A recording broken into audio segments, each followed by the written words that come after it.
Hello Eurovision fans, thank you for coming back to my channel. Today I want to talk about the song My Sister's Crown by Vesna, the back entry for Eurovision 2023, and the controversy around this song. And I'm going to be doing two things. First, I want to talk about my interpretation of the lyrics and what I think the message of the song really is. And then I'm going to be talking about the controversy surrounding it and what some people criticize it, especially people from Ukraine. Now, the song is very obviously about the war in Ukraine, and it has a very strong anti-war message, and you can see that in this lyric, which you can see down on the screen. You can take your hands back, no one wants more boys dead. And this is obviously referring to the horrible things that are happening in Ukraine. I think this sentence is very clearly directed at Putin and at Russia, so it's clear that this song has an anti-war message. However, apart from that, it also has, I think, a female empowerment message. To be completely honest, when I first heard the song and I didn't understand the Czech lyrics and the Bulgarian lyrics, I thought it was a song about female empowerment because they have lyrics like, "We're not your dolls," which is repeated several times in the song. And also, "My sister won't stand in the corner, nor will she listen to you. My sister, wild at heart, will never let you tie her down." Who is this directed to? I'm pretty sure, again, these words are directed at Putin and Putin's Russia. And who is the sister that they are singing about? Well, this isn't very much interpretation anymore because they released a statement saying that the sister that they are singing about that will not be tied down and that will not listen to Russia is Ukraine. What is she not listening about? We're going to talk about that in a minute. But why sister? Well, I think there are several Slavic nations united in this song because the band has members from the Czech Republic, Bulgaria, Russia, and Ukraine. And the song is sung in Czech, in Bulgarian, in Ukrainian, and in English. And this unites the whole Slavic world in a way, because Czech is a Western Slavic language, Bulgarian is a Southern Slavic language, and Ukrainian is an Eastern Slavic language. So you have one representative from each of the language groups that the Slavic languages have, and it is combined in this song, which is a song about supporting one of your sisters, and the sister in this case is Ukraine. The other sisters being the other Slavic nations like Czechia, Bulgaria, telling Russia about Ukraine, don't take my sister's crown, don't mess with my sister. Because in the lyrics they also say, my sister's crown, don't take it down. Now, why crown? In the statement that they released, they said that the crown for them is a symbol of sovereignty and of freedom and of independence.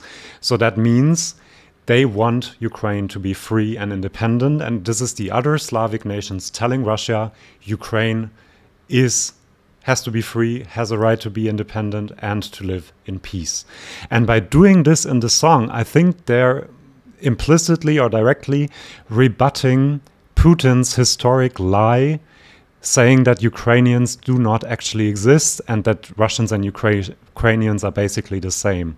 Putin is talking about the Kievan Rus from 900 AD that both Ukrainians and Russians see as their founding mythos. He says that because they both originate from the Kievan Rus, that Ukrainians and Russians are basically the same and Ukraine doesn't exist. And in this song, I believe they are saying, all Slavic peoples are saying to Russia, that's not true. Ukraine has her crown and she should keep it. And another sentence makes this even more clear to me because they sing, you can't steal our souls, our souls. They're talking about all Slavic peoples and they're singing to Russia.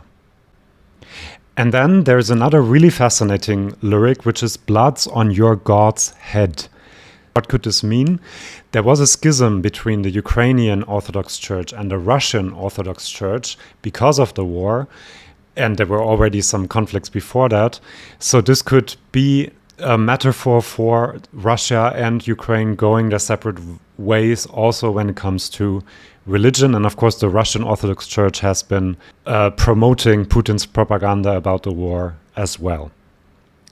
I also really like the name of the band, which is Vesna, a name based in Slavic mythology, because Vesna means spring in many Slavic languages, but she's also the goddess of fertility and agricultural plenty. And there's two things that I connected with this. First, the invasion of Ukraine started in almost spring in February, and agricultural plenty, Ukraine is the granary of the world, as everyone always says, and this has had horrific consequences for many countries in the world because of the war and the fact that Ukraine cannot export. So I think that's another way of that they are trying to connect themselves to Ukraine. So this is my interpretation of the lyrics. As I said, I think very clear message to Russia, anti-war.